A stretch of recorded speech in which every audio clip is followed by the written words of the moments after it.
ప్రియమైనటువంటి దేవుని సంఘమా, పరిశుద్ధాత్ముని యొక్క తాకిడి, పరిశుద్ధాత్ముని దిగి వచ్చినప్పుడు, ప్రజలు మన జీవితాల్లో జరిగేటటువంటి కార్యాలు చూసినప్పుడు, మన వాక్ శక్తిని చూసినప్పుడు, మన జీవితాల్లో కలిగినటువంటి పరిశుద్ధత పట్ల కసిని చూసినప్పుడు, మన జీవితాల్లో న్యాయం పట్ల మనకు వచ్చినటువంటి ఆ మక్కువను చూసినప్పుడు, కనికరాన్ని ప్రేమించాలి అన్నటువంటి విలువలు చూసినప్పుడు, అయ్యో అట్టడుగున ఉన్నాడే వీడు కుష్ఠరోగి, వీడిని కాల్చేద్దాం, లేకపోతే ఇసుక తెన్నుల్లో తీసుకెళ్లి పూడ్చేద్దాం, వీడిని తాకొద్దు, వీడి వల్ల కష్టం అని అనుకున్నప్పుడు పరిశుద్ధాత్ముని యొక్క నింపుదల, పరిశుద్ధాత్ముని యొక్క ప్రేరణ ఒక విలియం కేరీ గారికి వాణ్ణి హత్తుకోమని చెప్పింది.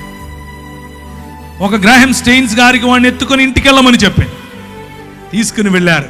పరిశుద్ధాత్ముని యొక్క శక్తి కుష్ఠరోగాన్ని సైతం జయించగలదు.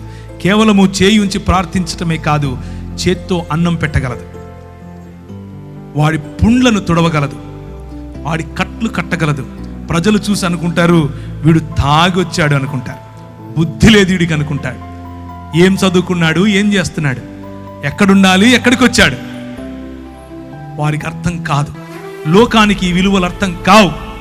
లోకానికి ఈ విలువలు ఎందుకు అర్థం కావు అనంటే, అన్నీ విడిచి సంపాదన మీద పడురా, లోకాన్ని దేశాన్ని దోచుకోరా అని లోకం నేర్పిస్తే, నీ సంపదను విడిచి, నీ వనరులను వితరీకరించి, నీ వనరులను వికేంద్రీకరించి, నీ వనరులను పంచిపెట్టి నీ ప్రజలను ప్రేమించు అని ప్రభువు చెప్తాడు.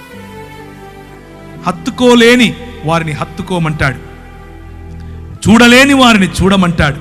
అదే నీ పిలుపు అని అంటాడు.